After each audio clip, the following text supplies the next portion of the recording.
Welcome back to Prime Wealth, your go-to channel for practical personal finance advice, especially for those of us over 40. That's right, Jordan. We're here to help you navigate the sometimes confusing world of money matters in a way that feels relatable and doable. Yeah, and today we're diving into something that a lot of folks might find a bit daunting. How to build credit from scratch. Absolutely. You know, a lot of people think credit is just for young adults, but it's really important at any age. Whether you're looking to buy a home, get a car, or even just secure lower insurance rates. Exactly. And we're going to break it down into simple steps so you can feel confident starting your credit journey, no matter where you're beginning from. We'll talk about why credit matters, how to check your current credit status, and some practical tips on how to build that credit history. Plus, we'll share some common pitfalls to avoid, which is super important. We want you to feel empowered, not overwhelmed. Right. And it's all about taking those first steps to create a solid foundation for your financial future. So if you're ready, let's jump right in and start building that credit from scratch. So Alex, I think a lot of people over 40 might feel like, building credit from scratch is something they should have done ages ago. But here we are, right? Yeah, absolutely, Jordan. It's never too late to start, but it's definitely important, especially now. The landscape has changed a lot in the last few years. Right? I mean, we hear all these stories about how credit plays a huge role in things like getting a mortgage or even renting a place. Exactly. And let's not forget about the rising costs of living and how for many people over 40, they're often thinking about retirement, but also facing, financial responsibilities with kids or even aging parents. That's such a good point. I mean, I've seen friends who are in their 40s or even 50s suddenly needing to establish credit. Maybe they're starting a new job or moving for a better opportunity. Yes, and those life changes can really impact your financial situation. For instance, if someone decides to relocate, they might find that a good credit score is crucial for getting the best deals on loans or even rental agreements. Totally. And it can be so frustrating when people realize that, they've been managing their finances well, but maybe they didn't focus on building credit as much as they should have. Yeah, and think about it. Many folks in their 40s might have significant savings, but without credit history, they might struggle to qualify for certain loans or even insurance. It's like all that hard work, and they can't leverage it properly. Exactly. And then there's the emotional side of it, right? Like the stress of feeling stuck because you can't get that loan for a home improvement or consolidate debt. Oh, for sure. It can be really disheartening. I've had clients come to me feeling ashamed or defeated because they didn't realize how important credit was until later in life. Yeah, I can imagine. And it doesn't help that. A lot of people over 40 might think, I should have learned this years ago. But, that kind of thinking doesn't help anyone. Exactly. I mean, it's all about moving forward, right? Just because someone didn't build credit in their 20s or 30s doesn't mean they can't start now. Right. And I think it's so empowering to know there are steps you can take, like starting small. Yes. And the good news is that there are various ways to build credit, even if you're starting from scratch. A secured credit card, for instance, can be a great first step. Oh, definitely. And I think people don't realize how quickly those small actions can lead to building a solid credit history. Absolutely. And it's important to remember that credit isn't just a number, it's a tool for achieving your goals. Whether it's buying a house, starting a business, or even just feeling financially secure. Yeah, and I think that's what really matters, right? It's about the freedom it gives you. Exactly.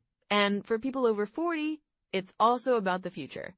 You're not just building credit for today, but laying the groundwork for tomorrow. And that peace of mind. Right, and I know there are statistics that show many people in their 40s and 50s have lower credit scores than younger generations. Yes, and that can be surprising for some, but it highlights the need to take action sooner rather than later, because credit scores can impact everything from loan rates to job opportunities in some industries. Wow, yeah. I mean, I've heard of employers checking credit scores, which seems wild, but it's true. It really is. And then you've got all these people who might have been in stable jobs for years, but they don't think about credit until they need it. Exactly. And then they find themselves in a tight spot. It's like, I could be paying less, but I didn't realize. Yes.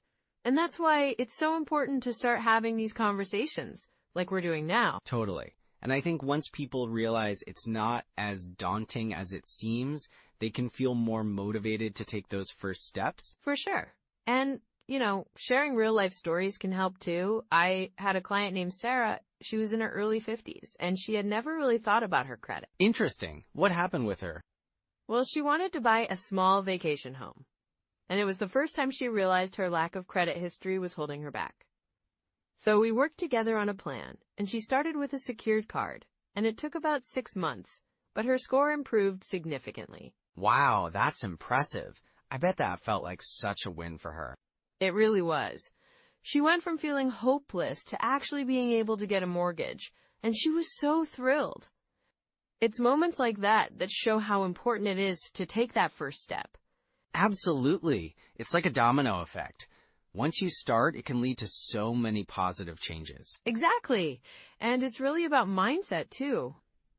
People over 40 have so much experience and wisdom to draw from, so they can apply that to learning about credit and making informed decisions. Yes, and I think that's a key takeaway. No matter where you are in life, you can take control of your financial future. Right. So let's dive into some core strategies that can really help anyone build credit from scratch, no matter their age. So Alex, today we're diving into how to build credit from scratch. And I think this is such an important topic, especially for folks over 40 who might be starting fresh, right? Absolutely, Jordan. Building credit can feel a bit daunting, but with the right steps, it's totally achievable. And honestly, it's crucial for things like getting loans, mortgages, or even just renting an apartment. Yeah, I've heard that credit scores can be a bit of a mystery. Can you break down what exactly goes into building credit? Like, where do we even start? Sure thing. The first step is to understand what credit is, Credit is basically a measure of how trustworthy you are as a borrower. So, to build it from scratch, you need to show lenders that you can manage debt responsibly. Right, and I guess the first rule of thumb is to start with a credit card, but not just any card, right? Exactly. Look for a secured credit card if you're starting from zero. That means you put down a cash deposit, and that becomes your credit limit. It's a great way to get your foot in the door while minimizing risk for the lender. So if I put down, say, $500, then my limit is $500? Yep, that's right. And the key here is to use that card for small purchases, like groceries or gas, and then pay it off in full each month. This shows that you're responsible and helps you avoid interest charges. That makes a lot of sense. And I imagine consistency is really important, right? Like, if I use it and pay it off, that builds my credit. Exactly. Consistency is crucial. Think of it like building a habit. If you use the card regularly and pay it off on time, you'll start to see your credit score improve. It's all about that payment history. So what's the next step after getting that secured card? Once you've established some credit history with that card, you may want to consider applying for a regular, unsecured credit card. Just make sure you check your credit score first. If it's in a good range, you'll have better options. And how long should someone wait before applying for that next card? A good rule of thumb is to wait about 6 months to a year. This gives you time to build a solid payment history, and you want to avoid applying for too many cards at once, because that can actually hurt your score. Oh, right. I've heard about that. Too many inquiries can be a red flag for lenders, huh? Exactly. They see that as a sign of risk. So focus on building your credit responsibly before branching out. Once you've got a couple of cards, you can also think about diversifying your credit types. What do you mean by diversifying? Well, lenders like to see that you can handle different types of credit. So if you've got a credit card, maybe consider a small personal loan or even a car loan if you need one. Just remember, only take on what you can manage. That's a good point. And what about keeping track of everything? Should we be monitoring our scores regularly? Definitely. There are plenty of free tools available online, like Credit Karma or even your bank's app. You can check your score and get updates on how to improve it. Just stay on top of it. And I've heard about credit utilization. How does that fit into the picture? Ah, yes. Credit utilization is the percentage of your credit limit that you're using. A good rule of thumb is to keep it below 30%. So if your limit is $1,000, try not to carry a balance higher than $300. That's super helpful. So using your card, but not maxing it out. It's all about balance, right? Exactly. And remember, even if you pay off your balance every month, it's a good idea to let a small balance report to the credit bureaus. It shows activity without being excessive. Gotcha. And what about being an authorized user? Is that a strategy worth considering? Yes, being an authorized user on someone else's credit card can be beneficial, especially if they have good credit habits. You'll benefit from their payment history, which can help boost your score as well. That's a nice way to get a head start. But I guess you'd want to make sure that the person you're relying on is responsible too, right? Absolutely. It's important to have that trust because if they miss payments, it can impact your score too. So choose wisely.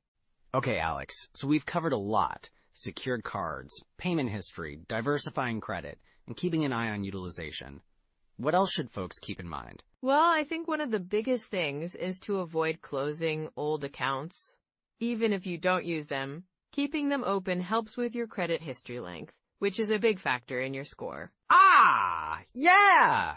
It's like keeping a good track record, right? Even if it's just sitting there. Exactly. And just remember, patience is key.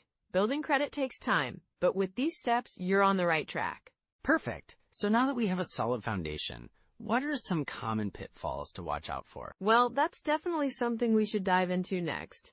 There are a few traps people often fall into, and it's important to know them. So Alex, let's dive into some common pitfalls people face when they're trying to build credit from scratch. I mean, it's not as straightforward as it seems, right? Absolutely, Jordan. One of the biggest mistakes I see is people thinking they need to go out and rack up a bunch of debt right away. Oh, totally. Like they think more credit cards mean better credit scores? Exactly. But that can actually backfire. When you apply for multiple credit cards in a short time, it can look risky to lenders. They see those hard inquiries and, well, it raises a red flag. Right, and I think a lot of people don't realize that those inquiries can lower your score. How do you advise clients to approach this? Well, I usually recommend starting with 1 or 2 secured credit cards, or maybe a credit builder loan. That way, you're establishing credit without overwhelming yourself. That makes sense. And what about people who think they can just pay the minimum on their credit cards? Oh, that's a classic pitfall. Just paying the minimum can lead to huge interest charges.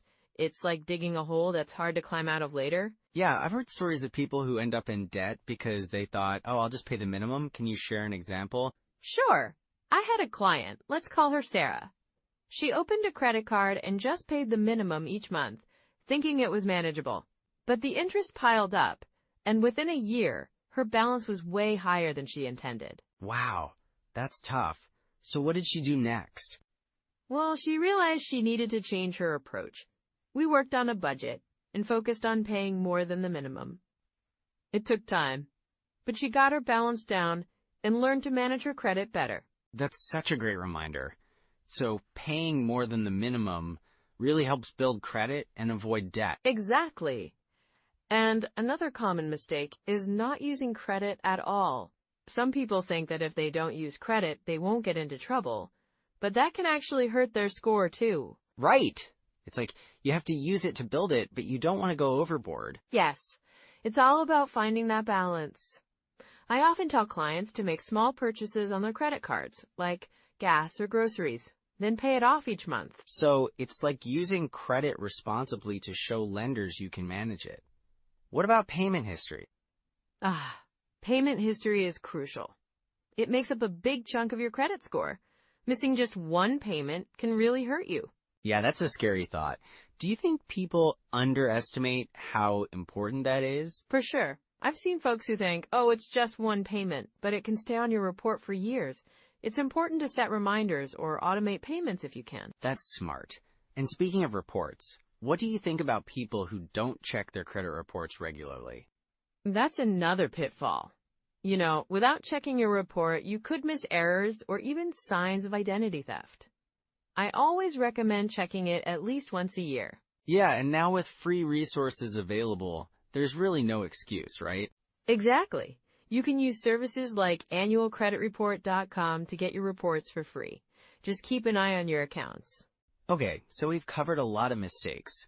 What about danger signs? Like, how can someone recognize if they're heading down a bad path? Great question.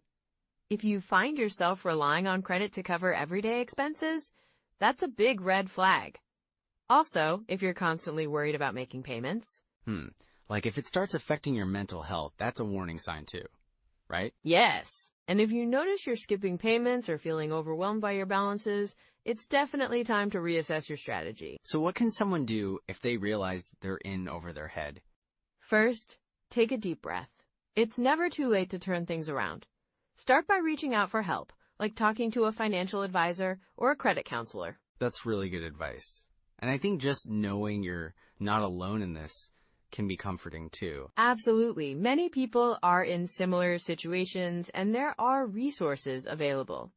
Creating a realistic budget and sticking to it can really help. Yeah, and slowly building that credit over time can lead to a healthier financial future. Exactly. And it's about making consistent, positive choices. Building credit is a marathon, not a sprint. That's a great way to put it.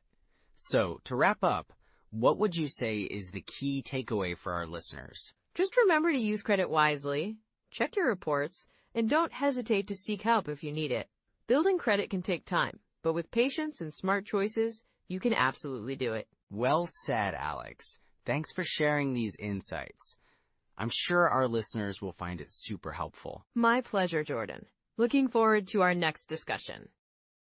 So Jordan, now that we've talked about building credit from scratch, let's get into some immediate steps that our listeners can take, right? Absolutely. I think the first step is really understanding where you stand. So checking your credit report is key, yeah? Definitely. You can get a free report once a year from each major credit bureau. Just go to annualcreditreport.com. It's a good starting point to see what's out there. Right. And, sometimes people might be surprised by what they find, like a late payment from years ago or something they didn't even know about, right? Yeah, that's true. It's super important to address any discrepancies, too. If you see something wrong, dispute it. It can take a little time, but correcting errors is essential for your credit score. After checking your report, I think the next step is to open a credit account, right? Like a secured credit card. Exactly. A secured credit card is a great way to start. You put down a deposit, and that becomes your credit limit. It's like a practice run for managing credit. And using it wisely is the key. Just make small purchases that you can pay off each month, right? Yes, absolutely. Paying off the balance in full is crucial. It not only helps you avoid interest, but also builds your payment history, which is super important for your score. Speaking of which, let's talk about habits. What would you say are some daily or monthly habits people can build around credit? Well, one habit I recommend is setting reminders for payment due dates. Just to avoid any late payments. You can use your phone or a calendar app, whatever works for you. Yeah, and automating those payments can be a lifesaver too. I mean, who wants to worry about missing a due date, right? Totally. And another good habit is to keep your credit utilization low. Ideally, you want to keep it below 30% of your total credit limit. That's a great point. So if you have a $1,000 limit, try to keep your balance under $300, right? Exactly. And if you can, pay it down even more than that. It shows lenders that you're responsible with your credit. Oh, and let's not forget about monitoring your credit regularly. There are some great apps out there, like Credit Karma or Mint, that can help you track your score and give you updates. Yes, those apps are super helpful. They can also provide insights into what factors are affecting your score, so you can make adjustments if needed. Right. And speaking of resources, do you have any book recommendations for our listeners who want to dive deeper? Sure. Your Score by Anthony Davenport is a great read. It breaks down everything you need to know about credit in a really accessible way. That sounds perfect. And I think it's also good to remind people that building credit takes time. It's not an overnight thing, right? Exactly. Patience is key. Just focus on those small steps and celebrate those little victories along the way. Yes. And, if you ever feel overwhelmed, just remember, everyone starts somewhere. Even the best credit scores were built from scratch. That's such a good point, Jordan, and I think finding a supportive community can help too. Whether it's friends, family, or even online forums. Sharing your journey can be encouraging. Yeah. Connecting with others who are on a similar path can make a big difference. It's motivating. And, as you build your credit, it opens up more opportunities like better loan terms, lower interest rates, and other financial benefits. So true. It really pays off in the long run. Just remember to keep your goals in mind and take it one step at a time. Exactly. So to wrap this up, our listeners can start by checking their credit report, maybe open a secured card, and then build those good habits. And don't forget to utilize those apps and read some helpful books. All these little things can really add up over time. Right. And just stay consistent. It's all about making small, manageable changes that lead to long-term success. Well, as we close out this episode, remember that building credit is a journey. It's okay to take it slow and learn as you go. Absolutely. And we're here to support you every step of the way. Thanks for tuning in, everyone. We can't wait to see you next time on Prime Wealth. Take care, everyone. Wow, Alex. This has been such a helpful conversation about building credit from scratch. Yeah, it really has been, Jordan. So let's recap a few key takeaways. Right. So first, starting with a secured credit card is a great way to begin your credit journey. Absolutely. And it's important to make those small purchases and pay them off on time, right? Exactly. And I think another big point is keeping your credit utilization low. Yes, that's key. Ideally, you want to use less than 30% of your available credit, so it shows you're responsible. And don't forget about checking your credit report regularly, like to catch any mistakes or fraudulent activity. For sure, staying on top of your report is crucial. And remember, building credit takes time, but it's totally worth it in the long run. It really is. So if you're just starting out or looking to improve your credit, just take those steps and you'll see progress. Yeah, and don't get discouraged. Everyone starts somewhere, and small changes can lead to big results. Absolutely. If you enjoyed today's episode, please give us a thumbs up, subscribe, and let us know your thoughts in the comments. And hey, share this with someone you know who's over 40 and could use a little guidance on building credit. Definitely. Next time, we're diving into a really important topic, understanding taxes, a simple guide for beginners. Yeah. Taxes can be overwhelming, but we'll break it down so it's easy to understand. Can't wait for that. Thanks for joining us today, everyone. Take care, and remember, you've got this. Bye for now.